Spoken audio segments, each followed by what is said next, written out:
आज बात करेंगे अष्टक वर्ग की।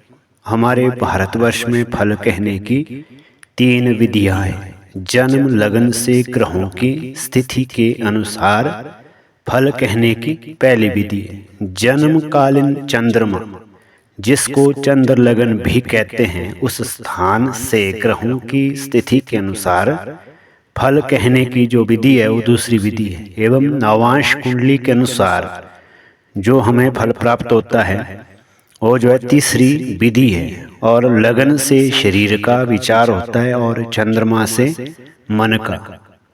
सारे कार्य जो है मन के ऊपर निर्भर होते हैं। मन से ही आदमी सुख और दुख का अनुभव करता है। मन से ही शांति और अशांति के कारण मनुष्य जो है सुकर्म एवं कुकर्म का भाजन होता है। मन की सबलता एवं निर्बलता के अनुसार पारलौकिक एवं सांसारिक यात्रा में सफलता एवं निष्फलता होती है। इन सब कारणों से ही मनुष्य ने, जो हमारे बहुत प्राचीन ऋषि हुए, उन्होंने चंद्र लगन से अनेक प्रकार का विचार बताया है।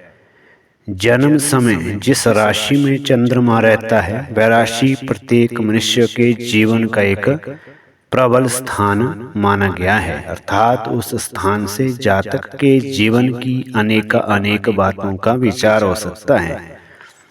इसी कारण भारतवर्ष के विद्वानों का मत है कि प्रत्येक मनुष्य के जन्म के बाद जन्मकालीन चंद्रमा के स्थान से जिस जिस ग्रह राशि में जो है ग्रह भ्रमण करते हुए जाते हैं वैसा वैसा फल उस समय में जातक के जीवन में प्राप्त होता है। इसी को भावचक्र में गोचर फल कहते हैं। गोचर के अनुसार फल एक गौण विधि है फल कहने की।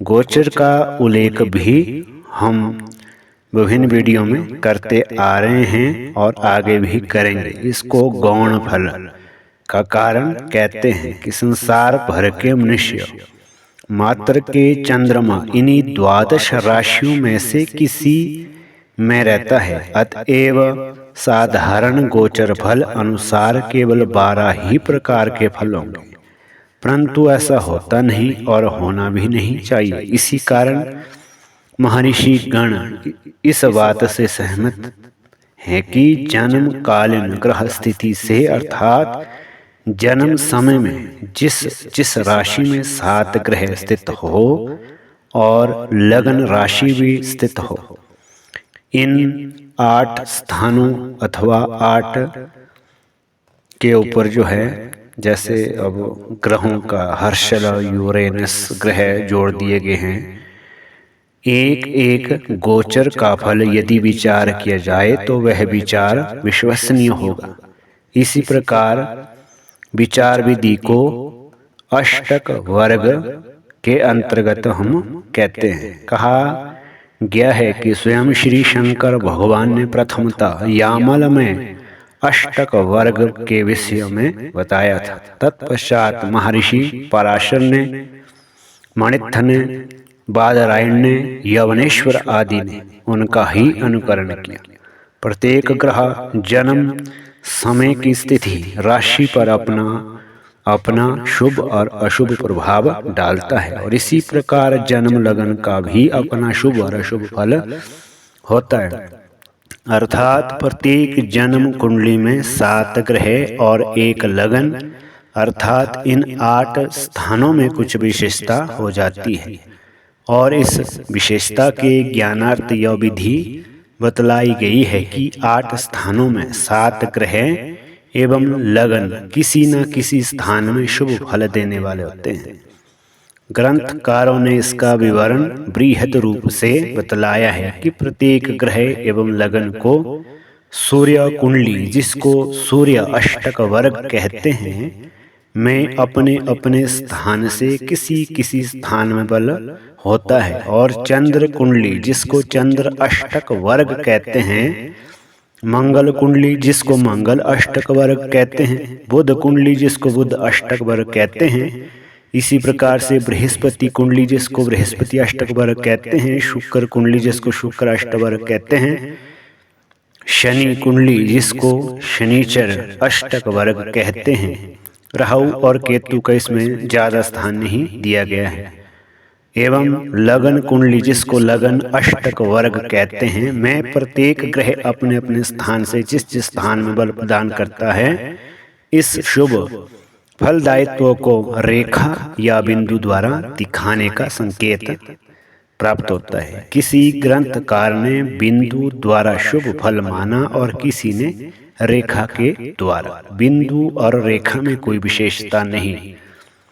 इसी प्रकार जैसे हमने अष्टक वर्ग पर पहले भी एक वीडियो लाई थी, तो प्रत्येक ग्रहों पर अलग अलग अष्टक वर्ग की सारणी सहित, जैसे सूर्य अष्टक वर्ग में जन्मकालीन सूर्य जिस स्थान में बैठा रहता है उस स्थान में और जिस स्थान से द्वितीय, चतुर्थ, सप्तम, अष्टम, नवम, दशम, एकादश स्थान में शुभ फल प्राप्त होता है। इस शुभ अशुभ के बोध के लिए, अर्थात जिस स्थान में सूर्य बैठा है उस स्थान में और उस स्थान से द्वितीय, चतुर्थ, सप्तम, अष्टम, नवम, दशम एवं एकादश स्थान में एक रेखा देने की विधि प्रचलित है। इस स्थान पर पहले अष्ट वर्गों के चक्र दिए जाते हैं। प्रति अष्टक वर्ग में प्रति ग्रह एवं लगन के सामने वह ग्रह जिन जिन स्थानों में बल प्रदान करता है उस स्थान में रेखा दी जाती है। जैसे सूर्य अष्टक वर्ग में शुक्र जिस किसी स्थान में बैठा हो उस स्थान से षष्ठम स्थान एवं सप्तम स्थान और द्वादश स्थान में शुभ फल प्रदान करता है। इसी कारण चक्र में सूर्य के आगे या शुक्र के आगे, जैसे अभी बात कर रहे हैं, शुक्र जिस किसी स्थान में बैठा हो और उस स्थान से षष्ठम एवं सप्तम और द्वादश स्थान में जो है शुभ फल प्रदान करता है, तो चक्र में शुक्र के सामने उस स्थान पर जो रेखा दी जाती है। ऐसे ही सूर्य, चंद्र इत्यादि का भी ज्ञात कर सकते हैं। इसी प्रकार चंद्र अष्टक वर्ग में वही शुक्र अपने स्थान से 3, 4, 5, 7, 9, 10 एवं 11 स्थान में शुभ फल प्रदान करता है, इत्यादि इत्यादि। इसी शुभ फल दायित्व को हमारे भारतीय ज्योतिष आचार्यों ने पूर्व में रेखा या बिंदु चिन्ह से संबोधित किया है। कल से बात करेंगे यदि अष्टक वर्ग की प्रशंसा किस तरह से इससे फलादेश प्रदान किया जाता है, सूर्य से लेकर के सूर्य, चंद्र, मंगल, बुध, बृहस्पति, शुक्र और शनि। जय माता दी। हर हर महादेव।